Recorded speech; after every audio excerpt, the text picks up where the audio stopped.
Nigeria was not a nation. It was a transaction.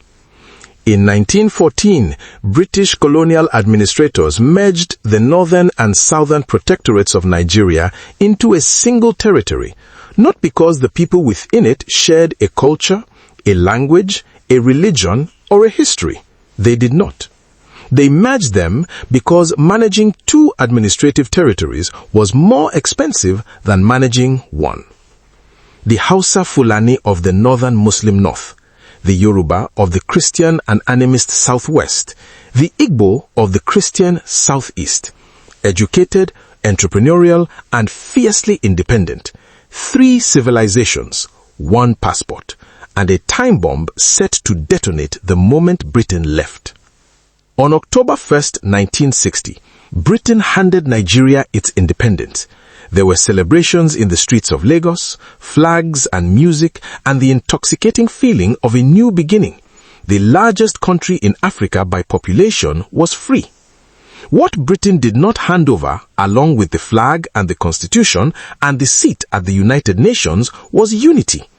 You cannot legislate brotherhood. You cannot stamp a shared identity onto people whose differences run 1,000 years deep. Nigeria was independent, but it was not yet a nation. It was a question waiting to be answered in blood. 6 years was all it took.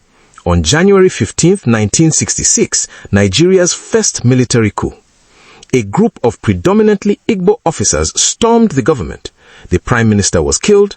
Northern political leaders were assassinated. The coup's architects called it a strike against corruption. To the predominantly Muslim North, it looked like something far more sinister, an Igbo power grab. The perception alone was enough. 6 months later, northern military officers launched a counter-coup.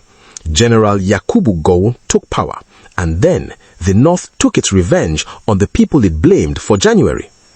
In September and October of 1966, Igbo people living across northern Nigeria were systematically hunted. Men pulled from their homes, women killed in the streets, children, businesses burned, churches burned. Everything the Igbo community had built in the north erased. The death toll has never been precisely established. Conservative estimates say 10,000. Other historians say 30,000. What is not in dispute is what happened next. Over 1 million Igbo survivors abandoned everything they owned in the north and fled south, traumatized, dispossessed, and carrying one single devastating conclusion: their lives were not safe inside Nigeria. They would never be safe inside Nigeria unless they built a country of their own. On May 30th, 1967, Lieutenant Colonel Odumegu Ojukwu stood before a packed assembly in Enugu and made an announcement that would ignite 30 months of catastrophic war. He declared the eastern region of Nigeria an independent sovereign nation, the Republic of Biafra, named for the Bight of Biafra on the Atlantic coast. This was not ambition. This was not tribalism. This was a people who had just survived a pogrom, who had watched their government fail to protect them, who had negotiated in good faith at Aburi in Ghana and watched those agreements be discarded. Secession was not their first choice, it was their last one. For one brief and extraordinary moment, Biafra existed.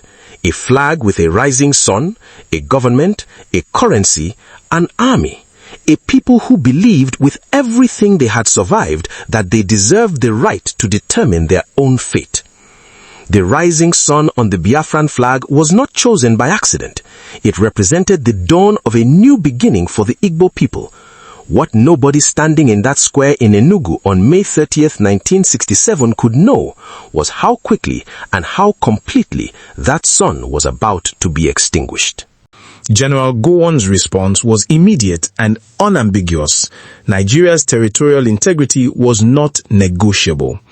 On July 6, 1967, 37 days after Biafra declared independence, federal troops crossed the border. The Nigerian military vastly outnumbered the Biafran forces. They were better equipped, better supplied, and they had something Biafra did not: the recognition and support of the international community. What followed was supposed to be a quick police action. Military analysts predicted it would be over in weeks. It lasted 30 months, and it consumed everything in its path. Here is the part of this story that the British government has never fully accounted for. While Biafra was fighting for the survival of its people, the United Kingdom was arming the side doing the blockading. British weapons, British ammunition, British political cover at the United Nations. Prime Minister Harold Wilson's government made a calculated decision. Nigeria's oil reserves, concentrated in the Niger Delta at the heart of the disputed territory, were too valuable to risk on the wrong side of a civil war. So, Britain chose a side, and the side it chose was the one using starvation as a military strategy.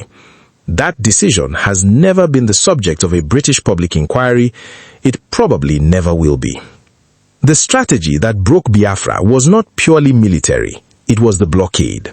The Nigerian federal government imposed a total siege on Biafran territory, land, sea, and air. Nothing in, nothing out. No food, no medicine, no humanitarian supplies. International relief organizations that attempted to reach the civilian population were blocked. Their flights were turned back. Their convoys were stopped at checkpoints.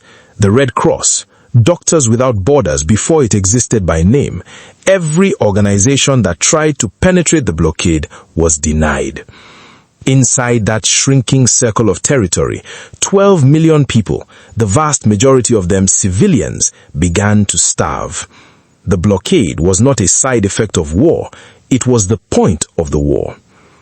What the blockade produced inside Biafra was beyond the capacity of language to fully describe, but I will try. Children whose bodies had consumed every reserve of fat, then muscle, then organ tissue, leaving them with the swollen bellies and rust-colored hair of severe protein deficiency, a condition called kwashiorkor. Mothers who had nothing left to give, watching their children die in their arms and being unable to do anything at all, except hold them. The International Committee of the Red Cross estimated that 1,000 to 10,000 people were dying inside Biafra every single day at the peak of the famine. Every single day. The total civilian death toll from starvation and disease has been estimated between 500,000 and 2 million people, most of them children under the age of 5. Let that number find you. The world might never have known what was happening inside Biafra if not for the photographers who risked their lives to document it. They flew in on the same relief planes that were being shot at. They walked through the camps with cameras instead of weapons. They sent images back to newspaper desks in London and New York and Paris that editors published despite political pressure not to. Those photographs broke through every diplomatic firewall and landed on breakfast tables across Europe and North America. They forced governments that preferred to look away to at least pretend they were looking. The photographers of Biafra did not save the nation, but they saved the memory. And in the absence of justice, memory is the only monument the dead are given. The images that came out of Biafra did something unprecedented in the history of modern conflict. They created the world's first televised humanitarian crisis. Families in Britain and France and the United States sat in their living rooms and watched children dying on the evening news. Church groups organized. Student protests erupted on university campuses. The public pressure on Western governments to act became impossible to ignore, and was largely ignored anyway, because the governments of Britain, the Soviet Union, and the major world powers had already made their calculations. The math of geopolitics did not include the weight of a dying child. It never has. It still doesn't. The only lifeline that reached Biafra in its final years was the airlift. Unmarked cargo planes flying at night without lights on makeshift jungle runways lit by burning oil drums. Pilots who flew into anti-aircraft fire because they believed correctly that the cargo they carried was the difference between life and death for the people on the ground. church organizations, the International Committee of the Red Cross, Joint Church Aid, nicknamed Jesus Christ Air by the pilots who flew for it.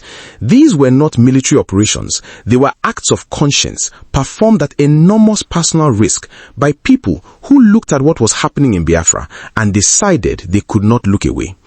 They saved hundreds of thousands of lives. They could not save Biafra.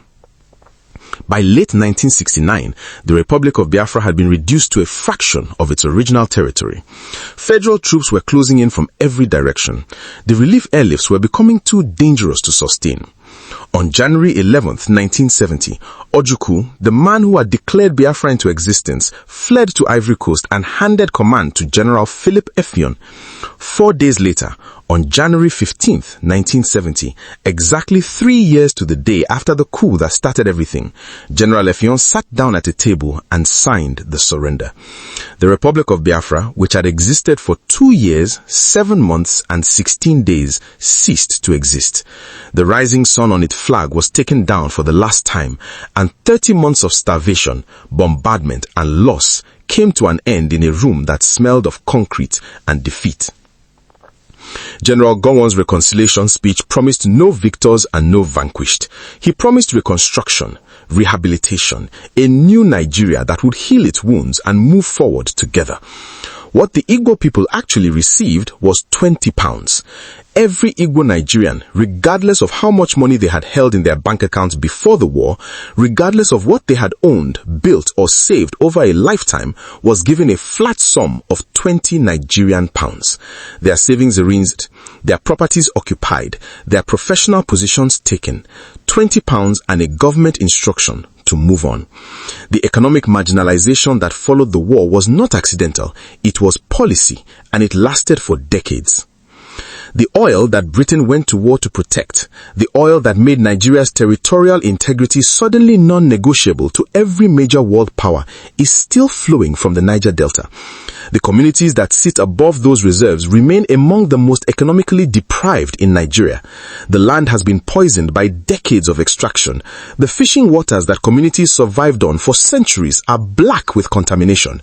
Shell, Chevron, British Petroleum, the companies whose interests shaped the geopolitical calculations of 1967 are still there, still extracting. The children of Biafra are gone. The oil remains. Nigeria has never held a national day of remembrance for the Biafra War. There is no federal monument, no official acknowledgement of the civilian dead. The war exists in Nigerian school curricula as a chapter to summarize and move past, not to examine, not to understand, not to grieve.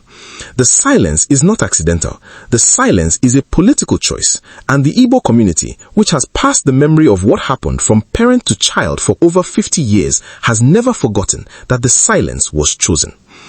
The Nigeria-Biafra War ended in 1970. The wounds have not.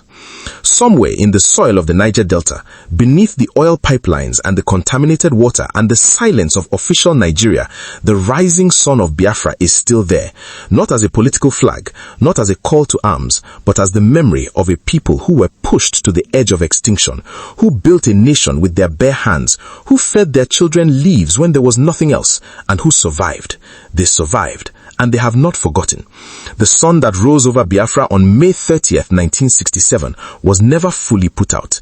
It is still rising in the memory of every child who did not make it, in the determination of every descendant who carries their name. It is still rising.